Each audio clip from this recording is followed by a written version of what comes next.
55वां सर्ग।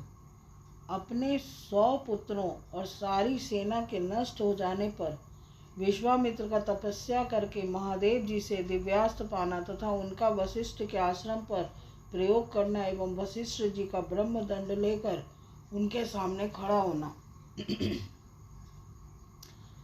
विश्वामित्र जी के अस्त्रों से घायल होकर उन्हें व्याकुल हुआ देख वशिष्ठ जी ने फिर आज्ञा दी, कामधेनु, अब योग बल से दूसरे सैनिकों की सृष्टि करो।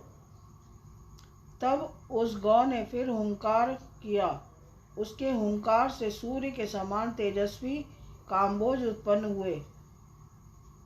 थन से शस्त्रधारी बर्बर प्रकट हुए। योनि देश से यवन और शक्री देश से शक्री देश यानी कि गोबर के स्थान से शक उत्पन्न हुए। रोमकूपों से मलेच्छ, हारित और किरात पर प्रकट हुए। रघुनंदन उन सब वीरों ने पैदल, हाथी, घोड़े और रथ सहित विश्वामित्र की सारी सेना का तत्काल संहार कर डाला। महात्मा वशिष्ठ द्वारा अपनी सेना का संहार हुआ देख विश्वामित्र के 100 पुत्र अत्यंत क्रोध में भर गए और नाना प्रकार के अस्त्र शस्त्र लेकर जप करने वालों में श्रेष्ठ वशिष्ठ मुनि पर टूट पड़े। तब उन महर्षि ने हुंकार मात्र से उन सब को जलाकर भस्म कर डाला। महात्मा वशिष्ठ द्वारा विश्वामित्र के वे सभी पुत्र 2 ही घड़ी में घोड़े, रथ और पैदल सैनिकों सहित जलाकर भस्म कर डाले गए। अपने समस्त पुत्रों और तथा सारी सेना का विनाश हुआ देख महायशस्वी विश्वामित्र लज्जित हो बड़ी चिंता में पड़ गए। समुद्र के समान उनका सारा वेग शांत हो गया। जिसके दांत तोड़ लिए गए हों उस सर्प के समान तथा राहुग्रस्त सूर्य की भांति वे तत्काल ही निस्तेज हो गए। पुत्र और सेना दोनों के मारे जाने से वे पंख कटे हुए पक्षी के समान दीन हो गए। उनका सारा बल तथा उत्साह नष्ट हो गया। वे मन ही मन बहुत खिन्न हो उठे। उनके एक ही पुत्र बचा था, उसको उन्होंने राजा के पद पर अभिषिक्त करके राज्य की रक्षा के लिए नियुक्त कर दिया और क्षत्रिय धर्म के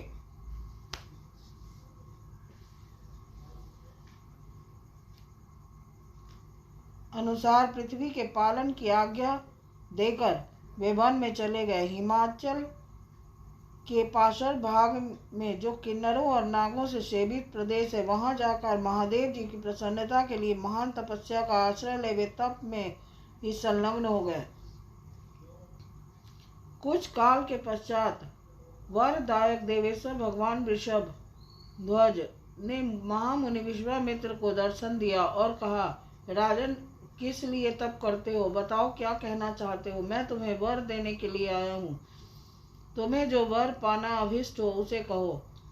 महादेव जी के ऐसा कहने पर महातपस्वी विश्वामित्र ने उन्हें प्रणाम करके इस प्रकार कहा, निष्पाप महादेव, यदि आप संतुष्ट हो तो अंग, उपांग, उपनिषद और रहस्यों सहित धनुर्वेद मुझे प्रदान कीजिए।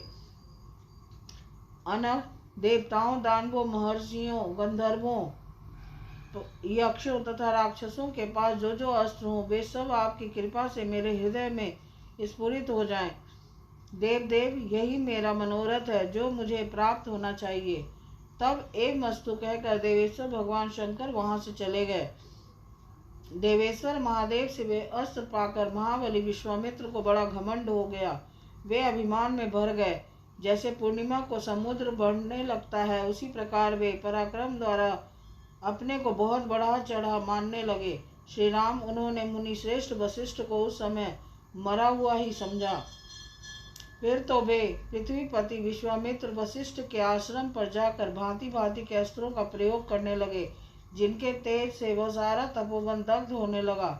बुद्धिमान विश्वामित्र के उस बढ़ते हुए अस्त्र तेज को देखकर वहां रहने वाले सैकड़ों मुनि भयभीत हो संपूर्ण दिशाओं में भाग चले। वशिष्ठ के जो शिष्य थे वे जो वहाँ के पशु और पक्षी थे वे सहस्त्रों प्राणी भयभीत हो नाना दिशाओं की ओर भाग गए। महात्मा वशिष्ठ का यह आश्रम सुना हो गया। दो ही घड़ी में उत्तर भूमि के समान उस स्थान पर सन्नाटा छा गया। वशिष्ठ जी बार बार कहने लगे, डरो मत, मैं अभी इस गादी पुत्र को नष्ट किए देता हूँ, ठीक उसी तरह जैसे सूर्य कुहासे को मिटा देता है। जपने वालों में श्रेष्ठ महातेजस्वी वशिष्ठ ऐसा कहकर उस समय विश्वामित्र जी से रोष पूर्वक बोले, अरे तूने चिरकाल से पाले पोसे तथा हरे भरे किए हुए इस आश्रम को नष्ट कर दिया, उजाड़ डाला, इसलिए तू दुराचारी और विवेक शून्य है और इस पाप के कारण तू कुशल से नहीं रह सकता। ऐसा कहकर वे अत्यंत क्रुद्ध हो धूम रहित कालाग्नि के समान उद्दीप्त हो उठे और दूसरे यमदंड के समान भयंकर डंडा हाथ में ले उठाकर तुरंत उनका सामना करने के लिए तैयार हो गए। इस प्रकार श्री वाल्मीकि निर्मित आदि रामायण आदि काव्य के बालकांड में 55वां सर्ग पूरा हुआ। बोल सियापति रामचंद्र की जय।